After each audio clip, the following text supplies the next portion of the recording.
Welcome to the Practice Podcast, conversations probing the nature of practice. I'm your host, Dave Fearon. Well, this is a little longer conversation than some, and it must be because Dave, actually, my son Dave, takes us into some aspects of thought that relates to practice that still, as I'm reflecting on what we just went through, dazzles me. Think there's so much more going on than meets the eye. Even as I'm speaking this through my microphone and seeing my reflection on the screen, I'm changing. I'm growing. I'm glowing. But this is a useful conversation that I will now get you to, so you can agree with me by the end, I'm sure. Dave and Dad, another conversation about social inaction.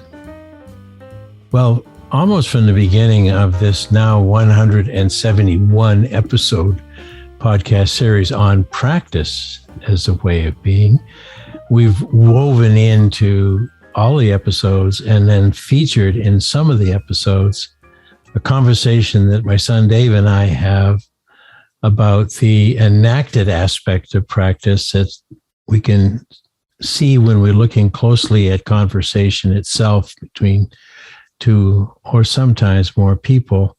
Things happen within those moments of time. And since practice itself occurs moment by moment, it's a nice match. So I asked Dave if he would prepare a few more thoughts. It won't be a lecture, but he will be teaching the old man more about how this whole system of enaction works. As I think if I get to learn it, everyone else will too. So Dave, thank you for offering this, and get me started. What should I be thinking about first? Well, this is kind of making our discussions more of a series that are following a few points of theoretical contributors to what we're putting out there as a social inaction perspective on practice and talking in social organization. And in one of the earlier ones, I touched briefly on some of the neurobiology behind practice. And one of the reasons I know anything about that at all is just having studied it a bit in college. I took, in addition to studying social psychology, I took as many courses as I could squeeze in on neurophysiology and neuroscience. This was in the late 80s. And then for my senior, I had a senior project where I wrote a paper combining George Herbert Mead's pragmatist philosopher, his model of social psychology, and the ACT, which we talked about in an earlier podcast, and neuroscience of the time. And where I focused was a neuroscientist who was, I didn't realize at the time, was a bit of an outlier in the field, but very innovative, mostly because he came up with a very different approach to thinking and studying the brain, which was just barely emerging at that time, but was still fairly revolutionary in terms of earlier approaches to thinking of the brain and even thinking of consciousness. And who I'm talking about is Harold Edelman. Harold Edelman, just brief background, he actually received a PhD, a Nobel Prize fairly early in life in I believe in medicine for his studies on immunology. And he discovered, he and his colleagues discovered that the immune system worked in a different model than had been thought of for the prior 50 years or so, where the prior notion was that an antibody, when it encounters what's called an antigen, or basically an attacker like a virus, the thought was that like an antibody, like a white blood cell, would just kind of reshape itself in kind of an instructive fashion by the qualities of that virus in order to deal with some new threat that the body hadn't encountered before. But the problem was it didn't quite work out that not only that antibodies are able to adapt that quickly, but even that it's capable of handling novelty in the way that it ought to. And what he found was that really what happens is the body already has lots and lots of variation in types of antibodies and their capacity to encounter new things.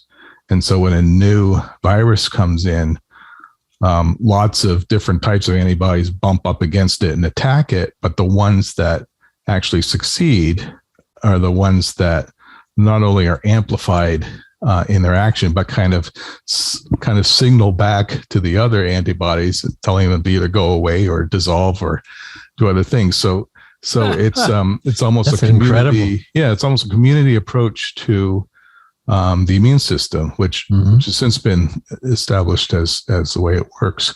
So by and large, and in our last discussion, we had talked about another Nobel Prize winner, Ilya Prigogine, and his approach to systems dynamics, which we could already see kind of echoing in Edelman's work, where for Prigogine, systems, living systems in particular, have dynamic arrangements in which you start thinking of system activity as what are the special features of systems that are far from equilibrium, which means they're able to import energy in a regular sense and export entropy or things that would damage it and adjust to damaging effects. So the human immune system is, of course, an example of this, or any animal's immune system, in which this action of antibodies would be a part. And it reflects what Prigogine would say was an adjustment to perturbations, which would be the attacking virus, but in more of an interaction of lots of parts in which you get what he calls a perturbation point, where with that encountering of the attack that works against the virus, you get this sudden reorganization, a very quick reorganization of all the components for what now works as the self-sustaining protection against this virus. Wow. By the system. So, it's stunning. Yeah. So already we're seeing, we could make some connections between systems dynamics in Edelman and Prigogine, which I haven't looked too deeply into all of Edelman's writings, but they were more or less contemporary in developing the theories. I don't know that they, read each other or that he read Prigogine, but I think Edelman was certainly aware of some of the new thinking in chaos theory and systems dynamics and such that came along, because he also, like Prigogine, where Prigogine got a Nobel Prize in chemistry, but then went on to very big theories about all sorts of systems and life and everything else. Edelman, after he got his Nobel Prize in working on immunology, turned to neuroscience, which was, there you go, just developing in those days, but really getting lots more good evidence and new tools for understanding how the brain's constructed. And came up with some very interesting ideas on how neurons work, how the brain might be organized, and how even consciousness could emerge for animals in general, animals that have more advanced features like a cortex, and even had some speculations around how what's special about human consciousness and intelligence. And when I wrote my senior's paper, I started making those connections into social psychology. So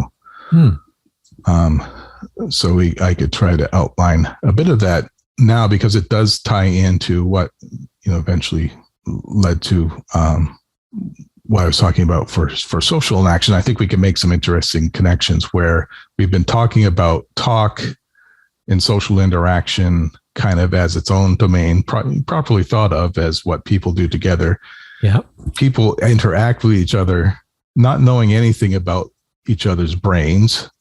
No, but in most cases, we assume others have a brain, unless maybe you're talking to a politician or something. But apart from that, you can describe plenty about the social world without having to think too much about brains. But every now and then, it's nice to think, well, how do the brains do this? And so I thought maybe we would summarize some interesting points that drawing from Edelman and some. And not too deeply into the brain, because I really haven't studied the neurophysiology since 1990. But there's still a lot of and more work to understand the brain from every angle. But you were there when it was not the most thought about thing. There was a lot of assumptions about the brain. But I'm hearing already something what you just said, and I'd like to hear more, of course. But when we are talking like we are now with each other, we assume that it's all happening. I think a thought, it comes out in a sound, words translated, all the very basic things. But how important it is to have alertness, to have some ability to quickly delve into meaning a little faster than you would if you were reading or just talking to yourself, because it would be in service to you for me to be expressive of what I'm thinking right now, and B, you'd give me some feedback. But both our brains are I guess if we did the thing they do that light shows where the brain's lighting up, would they be showing a little brighter because we are having this conversation about the brain? I mean, well, the brain lighting up is kind of fits the theme of where there has been a lot of advancement in neurophysiology and studies of how the brain works.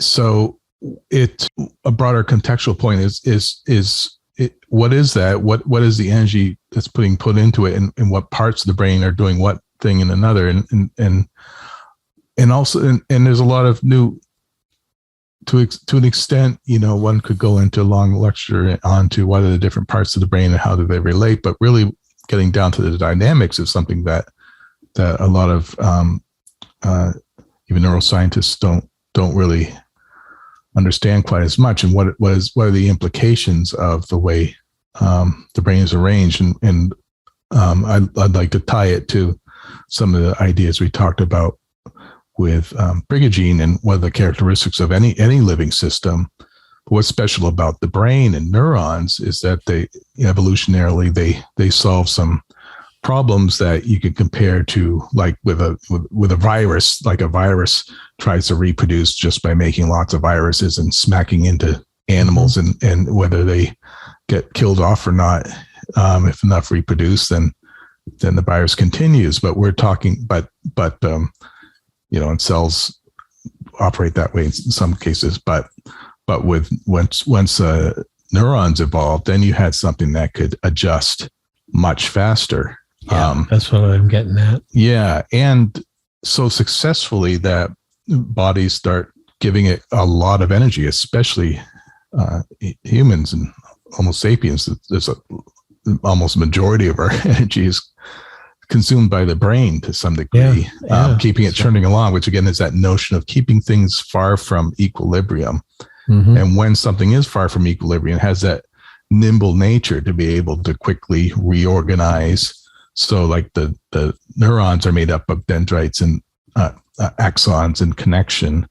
And are able to connect together. And you know how many neuronal connections there are in the brain? They keep having up the number. So far, they're up to 250 trillion connections in the human cortex. And you know who has more connections than that? Babies. Oh, babies. We shed connections over. We shed connections, and this was a very interesting thing that Edelman actually worked on and coined a phrase that he called neuro-Darwinism, because it really reflected a sense, this almost a survival of the fittest notion that he also saw in working with immunology, because what you see with babies are born with brains that really don't do a whole lot, but they just have amazing potential of I don't even know what the count is, but almost all the neurons by the time you're born are connected to each other. But what happens is, as babies encounter the world, the neurons find what persistent interactions successfully do things, meet basically perturbations, ostensibly from the environment, but also from the internal connections within the brain, the connections of visual perception with touch and sound, and making all those associations. And what the process of neuro-Darwinism is kind of pointing to, not just neurons, but neuronal groups. And that's very important. The neuron in itself doesn't matter so much, but how any given set of neurons are connected together in a real dynamic sense. And we can even think of the neuronal group as having this self-organizing, operational closure, in the sense that we were talking about with Prigogine, because the neuronal group, as it fires dynamically, is in a state of either continuing to exist because of the relevance of its environment and its ability to absorb change and still have its parts together, or the perturbations are no longer are kind of destructive of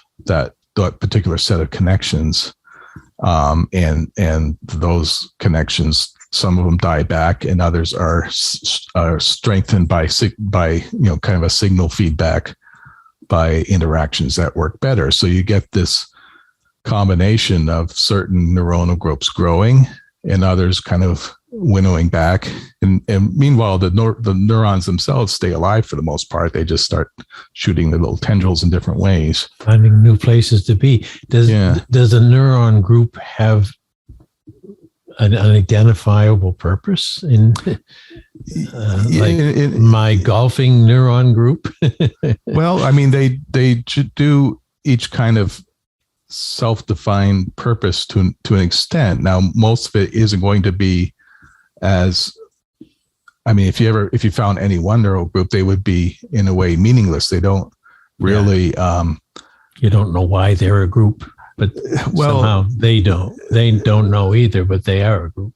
Yeah. I mean, they create their own relevance and connectivity, but really it's kind of these connections of neuronal groups where you start getting up to the point where there's something recognizable as like a persistent behavior. And that's where things like association really come in. So if you look at something like how does our visual perception work? I think I heard there's like maybe as many as like 70 different aspects of vision and parts of the brain, and pulling all of it together in a visual image. And then, they can deconstruct it to some extent where you'll see, particular parts of the brain and even the retina responding to vertical lines and horizontal lines, others just for horizontal lines, and various ways of doing color, and all of it kind of assembling. But what's interesting is, how do we really get to the point of where we're conscious of. That was just what my head was starting to say. Yeah. Where does it matter? It matters for any animal when, you hear a snapping twig. Yeah. And is it a threat or not? And you find that even that is a layered experience. So even for us, if we were out in the jungle, we hear a snapping twig. First we run, then we look behind us and see what it is. Yeah. So part of our brain is just dealing with running.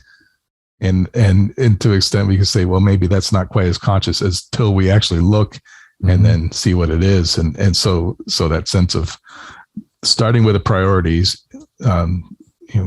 be killed or fight or flight, and then building up into, well, what is it about the world that I need to know that has just happened? Yeah. Yeah. So, a couple of other aspects into these neuronal groups is that this sense of self-organization is this by being sustained and surviving or adjusting or maybe regrouping with other parts, you get this self, not self relationship within the neural group itself. But then you also have these neuronal groups for which are acting as a whole to other neuronal groups. So that it's not just, there's not just a cause and effect. One neural group fires, the other group is a stimulus to the other neural group's response. It's more like a resonance, or you can almost think of it as a conversation in a way between all these associated parts, and in which I think in perhaps more than a metaphorical sense, one neuronal group can become the observer to another and act on the basis of global properties of parts of the brain and responding to that. So there's this, the sense of semi-independent regions adjusting each other with a sort of resonance rather than a cause and effect. And one of the another concept that Edelman put forth was looking at how interconnected the brain is, and it's especially the neocortex is deeply interconnected. There are parts of the brain like the thalamus, which is about the size of your knuckle, but it has axonal connections to almost every part of the brain, and even within a particular layer of the cortex is like, I think about 6 layers, and the thalamus is kind of embeds itself like a layer of roots into just throughout the whole cortex. And one of the things that this interaction had, these interacting layers add, is what he calls reentrance. And I think various other terms have been used for a similar thing, but basically the notion is this, and traditionally the brain was thought of as sensory motor. So, you sense something, you make a decision, you move the muscles. But with all this interconnectivity, there's this layer of reentrance, which is basically 2 ways. If you look at how the nerves fire, it's not sensory to motor to the sensory. It's both simultaneously. Wow. Even with the same, neuronal group. Wow. So what he talked about was this constant interaction gave kind of a unit of analysis that wasn't sensory or motor, but sensory motor relatedness as properties of these neuronal clusters, and that with various degrees of order, from very specific to more general, integrating functions all kind of working together. Wow. So this is always about result. I mean, is that all of this going on, always producing some kind of internal as well as externally visible result? Or just a little bit of that is result and the rest of it is just constant organizing and reorganizing? I guess we could think of both, but in a way it's like the behavior is the surface phenomena of amazing complexity underneath the surface. There you go. But all of it may be having these similar principles of self-organizing, interaction among parts, with heavy association, and also kind of this repeated self, not self dynamic, and observer to the observed dynamic, and all of this becoming the general principles behind what traditionally you'll see in the brain is that those parts of the regions of the neocortex for sight and sound and body sense, and others for motor, for example, very fine-tuned groups of neurons for moving the fingers around are very heavily represented in the brain, almost like you had an image of a giant hand over part of the hand, over part of that brain, but other parts of the toes don't really dedicate that much real estate, basically. No, to be able to twiddle them around, unlike our chimp cousins. So and there's other regions of the brain that do particular things, like the hippocampus is important for memory, and the cerebellum, I forget exactly what that is. It's motor coordination, but it actually has as many neurons as the neocortex. It's just smaller. It's quite a thing. And then the limbic system, which is very important for emotions and feelings, which gives another element to not just with the limbic system, but with any neuronal group dynamics, is that there's kind of a value, there's potentially a value element to the sensory motor connections. There's a sense of relevance, like is this neuronal group going to work for the situations that it's regularly encountering, or does this group need to be destroyed and rearranged?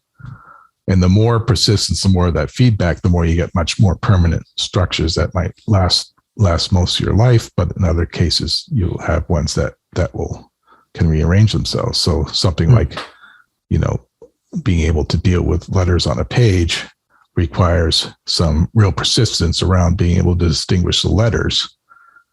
But if you had to learn a different language like Chinese and worked at the ideography, then eventually, you'd have more persistent neural groups to understand those as words.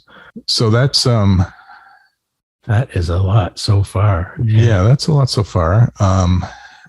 And then other there's other whole aspects of it, like neurochemistry, like these global chemicals that have kind of general constraints over large regions of the brain, like dopamine, as influencing pleasure, but also your reward-seeking behavior, things of that sort.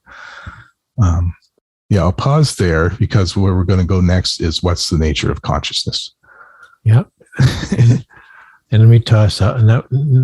And one quick takeaway is a comment you made a moment ago, which was behavior is on the surface. We observe behavior. We do behavior, which is one of the aspects of the nature of practice, as well as talk and social interaction.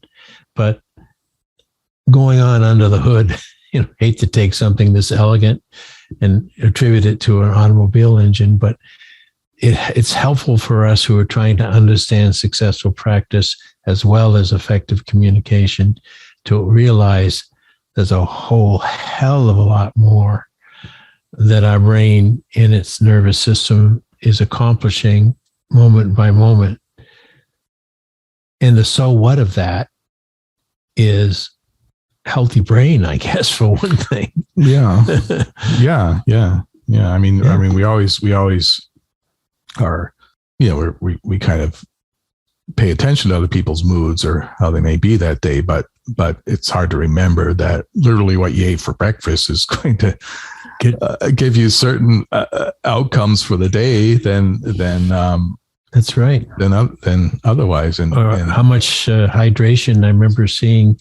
Your elderly grandmother, in a nursing home, as bright as anyone we know, but she became dehydrated and she started to get, disoriented, and then they rehydrated her and she perked right up again. So I think there's some very things that we all experience about keeping the brain healthy in order to work at peak efficiency in any moment of time, or to adapt from a snapping twig and knowing, it's time to run. All the things that we need, right, come back to what you're telling us about tonight, Dave. So go ahead and tell us a little bit more. Well, about consciousness. Yeah, and Edelman, this was in throughout the 80s for the most part, working on his ideas and studies, and he eventually started a research institute, I forget the name, in La Jolla, California, and did some very interesting work, including bringing a team that built these special robots that could very differently wire than even a lot of today's kind of advanced neural net robots in their ability to learn and figure things out and interact in ways that probably are in some of the have snuck their way into some of the robotics of current time, but them was pretty novel. But I guess, but basically the notion though is, it has also been kind of a taboo until even just last few decades of even thinking too much about consciousness, neuroscience, really thinking about consciousness, because it is called, philosophers call it the hard problem, and it's for good reason. Yeah. But Edelman's work and even what we've been talking about with Prigogine and the social enaction notions, and even George Herbert Mead, in the turn of the century, were coming up with notions that I think could work for models of consciousness. And Edelman looked made a distinction between animal and human consciousness. Human consciousness being a special application of similar biology and dynamics to a degree, but I think we could think about more precisely. So for most for animals especially animals that, I don't know where we start with insects or whatever, but let's just stick with mammals for now. Mm-hmm. You can look at how I think we could think of animals that have mammals that have some neocortex as having enough mechanisms to be conscious, and we call it primary consciousness. Mm-hmm. And an interesting aspect of that is I had mentioned these neuronal groups as being a process of relating, especially relating sensory and motor, meaning moving the muscles, mm-hmm. plus value, plus kind of a value or relevance element. Mm-hmm. And so he defined consciousness as this weaving together of sensory motor streams into a unified perceptual whole. And we could think of, this just our raw perception of the world, but also the sense that we have what philosophers call qualia, that the world has color and sensation and coherence as objects that more or less we share with our cats and dogs and other animals. They see the world. It's different in a lot of ways, but at least the process of being this level of experienced awareness may be shared. And what it is in that definition of consciousness, the sensory motor is sensory motor relatedness is a key thing. You don't always hear. You kind of often will think of sensation, what we sense with our visual system all tied together, and coherent sense is, and then becoming aware of that is consciousness. But no, we're adding motor to it. We're adding the grasping of, as though the grasping of the distant object, the glass of water, becomes part of the consciousness of that water.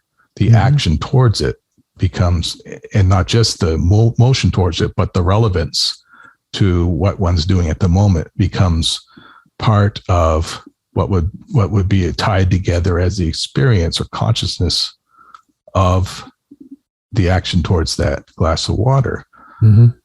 This can go on with lots and lots of different systems, so that, in a way, our primary consciousness, our experience of the world, is much more of a hodgepodge patchwork than we even realize. Because I think part of that assembling the world is actually giving ourselves the belief that the world is more coherent than it actually is. If you were, maybe a very experienced meditator, you could start kind of paying very close attention to all the different parts of the world that are put together. Or another good example is if you were to have a dream, and even a real vivid dream, next time you wake up from a dream, kind of think about what it is you saw. Because at the moment it seems, I was really dreaming about driving in my car. It's, it seemed really, you could feel the emotion. Yeah, it seemed real vivid. I could touch it. But then if you just immediately kind of think about what was it I was actually seeing, you'll kind of realize that I just really saw little bits and pieces. I saw the wheel, but I couldn't really see any distinctly out the window. And there wasn't a back seat. There was just this big blob or something like that. You'll because when in dreaming, the mind doesn't have that constant reinforcement of actually having a physical world to bounce back from. But it's an essential part of actually making doing this adjustment of neuronal groups and creating things like memories, which would be basically the potential for re-invoking those particular associations. All that work's done for all mammals, lots of other animals too. So, but so the sense of primary consciousness, we could think of our dogs and cats of being very aware of us in this sense, but there's a difference in what humans were able to develop in other maybe other primates or apes to a degree in what the social persistent social interactions and the necessity for living within social groups gave as challenges for the brains to basically evolve around. And that's what he calls secondary consciousness. This is essentially awareness of awareness. And it works through, I think, more or less what we've been talking about all along is social inaction. I really think that's how this discursive consciousness that we experience in ourselves grew and evolved, initially from just having to do things like use vocal gestures in which other animals would respond. We would respond in the same way that other animals would to the sounds we make ourselves. And this becomes a self-referencing pattern that could then, develop later into what was more of a language. And lots of things go into language, and very dedicated parts of the brain start to develop, mostly in the association areas of the cortex, to make all this work. Like this area is called Broca's area, and I believe it's more of the motor side of things, and Wernicke's area, which is more around the comprehension side. But it's not these areas by themselves. It's in this dense interaction, that reentrance notion, the connectivity. And equally dense in those areas are connections to the limbic system. And we talked in other podcasts about how important shame and pride and social emotions are, because they provide a level of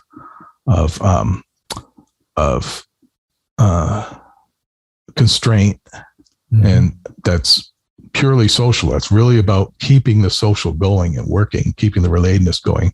The bond, that we talked about. The social bond, but even the trust that when I use a word, that you are going to also understand it in the way I think you ought to, and because it's the way I understand it, and course of conversation, customs, actions, all of that.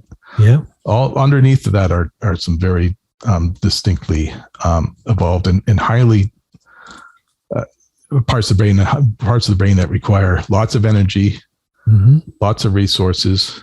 We have big giant heads that, the leopards know to go for our heads first. So we really had to, and our babies are pretty helpless for years. So all of that effort was put into keeping our big brains that could work well within communities and tribes. Yeah. And now into the social world. And it keeps evolving, of course, because there wasn't reading. Not that many perturbations of the kind that we're experiencing now. Yeah, I even heard of even in like the development of reading, there was a time some medieval priest, who I think was claimed to be a saint, was given sainthood later. One of the big attractions was he was able to read without moving his lips. And people would gather around and say, how can he do that? He's not speaking out loud. And he seems to comprehend what he's reading. It's like, but now any kid could do this by the time it's a sainthood out of that. 5. Yeah. So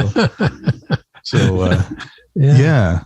So, it's really, and now we're evolving or devolving to communicate by text rather than, well, there you go. Or who knows, or math. I don't think I could do my multiplication tables anymore because I've had a calculator watch starting in the I remember 80s. you had a Casio watch, and all the kids in the 3rd grade would look at you and say, "Hey, what's the number for the answer for 12?" Right, and then we don't need to remember so many facts because we can Google them. And I know. See, the one point of this whole conversation is to the point of devolution. Consciousness is always there, right? It's always there, but it's being it is being taking us away from things that we've normalized and to things that are abnormal, but they're either attractive or escape or whatever the reason may be.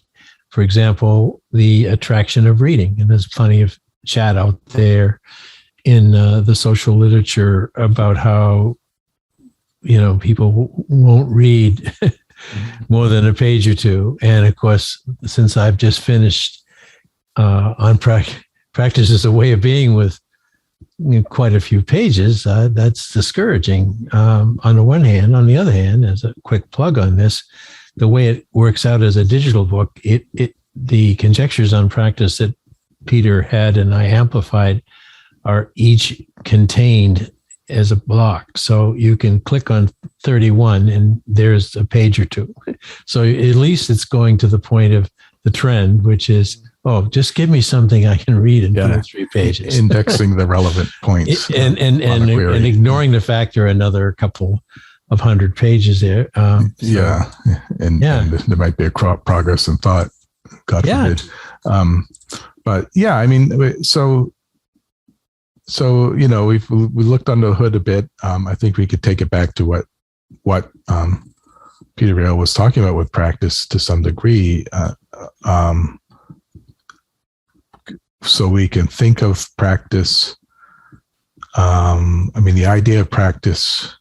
Maybe you could. Why don't you summarize the idea of practice, and I'll try to convert it into what we just talked about. Well, it's very close because what he called the fundamental way of thinking that he used to begin to develop these propositions or conjectures about practice was, he said, practice is the conscious choice to pursue certain results over an uncertain amount of time, fairly consistently, he said. And as the changing circumstances occur, one has to change whatever they're doing at that moment to adjust to those changes. But the key is you're very conscious that you are pursuing results. And if you were not as keen about whatever those results may be, for example, writing a dissertation, which you did, then your mind could go anywhere, right? I mean, there's a million other things going on, as you just said in this conversation. So it's about concentrating your consciousn't on achieving results in the midst of change, constant change. Yeah, and I think what we've seen with these ideas is that what kind of a battle that is to some degree. One aspect being to actually make it discursive, something you would talk to yourself about, which would be a manifestation of this second order consciousness in which you are aware because you are talking, you're using verb, the language that you talk to others to talk to yourself. So that, so there's that level, but then beyond that, there's the awareness. There's not just that. It's really awareness that's been bubbling up from lots of things that are at least primary consciousness in these little moments. Like you just notice something about, your golf swing, let's say, because you just done the golf swing. As you reflect back on it, memory really doesn't last that long, but you don't know. You reflect back, kind of reproduce the action and notice something that you would then verbalize. Oh, I've been lifting my head at that moment. Yeah. And then, or noticing something in the workplace, after you got done with a meeting, reflecting back, redoing some of these sensory processes, re-invoking them, and then verbalizing some thoughts about them. But it's really starting with that verbalized moment, but then getting it back into the point where the neuronal groups and connections that support it, they're going to push back to some degree until you've offered maybe ideally something that puts all the components together in a new way that gives some value and relevance to sustaining this path, so that your neuronal connections start to rewire themselves. And it takes practice, as in repetition at that point. Yeah, but it seems also an interesting connection to what you said, that you're craving novelty at the same time. Yeah. Those neuron groups and so forth are saying, okay, yeah, this is nice, plinka, plinka, plinka, plinka, but then you're saying there's a pushback going on in there, and it's craving something else. Yeah. Either to break it up so it can reorganize into another grouping, or something about novelty. Yeah. I think that maybe that's what keeps us at the higher order of all these different animals, is that we crave novelty. It is, or it's a necessary part of the dynamics. It's not, going back to Prigogine, that too much of the same is a form of entropy, and things start to die off. And, there were parts, like doing math. If I never do math problems, then I lose my ability to do it. So in the similar efforts to sustaining things that worked before are also put for looking for novelty. There's probably as much resource of the brain as being ready for the new as there is for persistence of what worked before. So, and that's how animals survive in an uncertain world. Right. And we have basically a symbolic world of words and thoughts and culture and norms and things of that sort. And certain relationships, a lot of relationships. Yeah. Yeah. Cool. Yeah. Very, very cool. I have a great deal more respect for all my innards, as we'd say in Maine, my innards. And I don't just mean the piping. I mean the incredible work of so many cells, but particularly the neurons. It's some next conversation, Dave, since we're capping off this about of consciousness, we could go back to another big chunk of the work, which is learning itself. And, it's like leadership. It's been studied by millions and published by millions, but I still am intrigued now, even more so, because there's a learning what we call learning should be better described in what we've discussed tonight. So yeah, we could really put consciousness as part of it in a more explicit way, in ways that are counterintuitive. Like Edelman says, consciousness does not have causality, and without getting too much into it, that aligns with the Prigogine and self-organization too.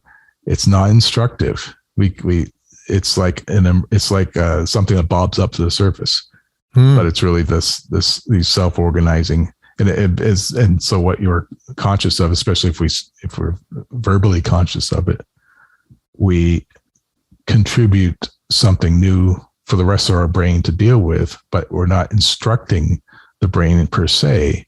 We're just giving it a new perturbation to deal with in this global, conversational, multi-leveled way.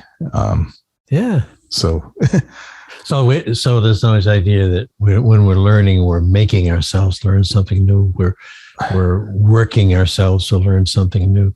Perhaps it's not anywhere near as much in our control as we think. Yeah. On the other hand, if we put ourselves in a context of where novelty and other inducements make that happen within us, bubbling up, then we have the sense of learning, don't we? Yeah, and there's relevance, and we have to and the value that you mentioned. Value and motivation is like keeping up that relevance, even though it starts getting known and dull and not as interesting anymore.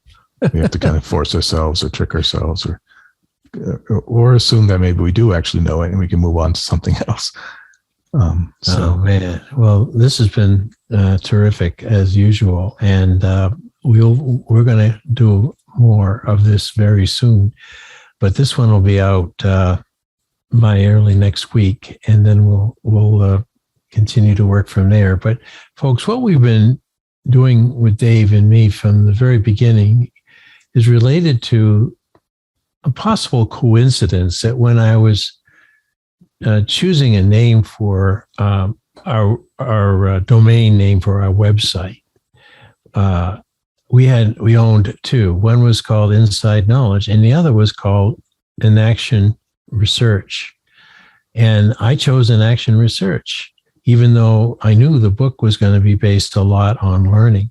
And now I am much more happy than I could have been back then that this was a good choice, because we are looking at emergence of practice. We're looking at the emergence of social organization, and we're looking at it now in a very pinpointed way that Dave's work has helped us do tonight. So thanks an awful lot, Dave. And if someone wants to fund us, we can call ourselves an institute.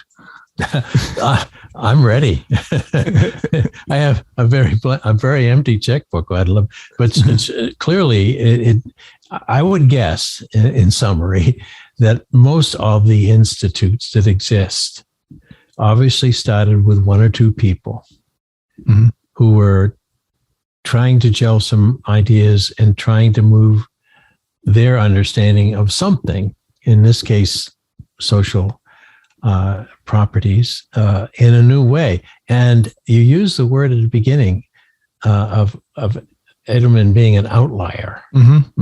You see, most of the human experiences that I've seen around the coalition of institutes, societies, and other such things come from people who are not in the so-called mainstream of thought, right?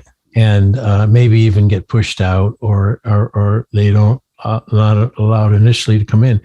The creative tension of which makes them much more earnest in the practice of creating new thought. Right. And, so thank goodness that a biologist in Edelman and a chemist in Prigogine could have stayed pretty much in their comfy little knowledge homes. Instead, they were even more curious about how all these things could help us better understand human behavior. And out they came was these cool ideas. Right. Yeah. And a librarian like me can pull it all together and not worry about academic colleagues, because I don't have any. So No. maybe I'm completely wrong, but whatever, we'll put it together and Well, put it out there. and that's why we can be what we are. We're free. We're free to express our ideas. But I think one of the things that, by nature, you as a librarian, and particularly one now is in the curation business of data, is you do need to be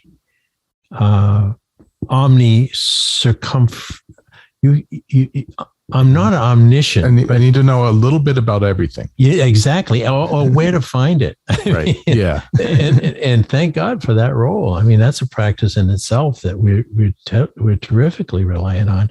And Google and those kind of devices only get you what has been what can be found on the web. But sitting down with a problem to be solved and knowing that you'd like to bring in some other thought with a good referring librarian, right? What you would say is, "Oh, I have a systematic way of identifying what you're looking for. But first, let me tell you that it reminds me of something I gave someone else the other day who came back and said this was very useful." So you see that whole human aspect of what library science allows us to do is still important. So, folks, go down and hug your local librarian. No, don't do that. we still have to maintain certain social distance. But nod to the librarian and thank them. And I thank you tonight, Dave. Yeah, this was fun. And then next time, maybe we'll contrast this ultra materialist version of consciousness with discussions of the idealists who are still out there and thinking that perhaps we all live in a simulated universe. We may and I work on that notion. but I do want to go that way in part because what was once called wild fantasy or voodoo science or all that stuff, a lot of that we discovered later on gave our brains, our big old brains, room to play, room to doubt, room to do things necessary to come back to something or out to something more solid. So sure, I mean, there's a huge influx of shows on Netflix and others around magic now. I don't know if you've noticed. I've been watching one right now called Magicians, but there's dozens of shows about magic. And so it maybe is coterminous with the fact that we've had some very unmagical times in the last few years and still are. And this craving for enjoyment regarding how our brains can take us and our actions can take us to places that we otherwise couldn't go. Yeah, let's do that one. All right. We'll see if that's what shows up next. So stay tuned, folks. All right. Thanks again. Bye-bye.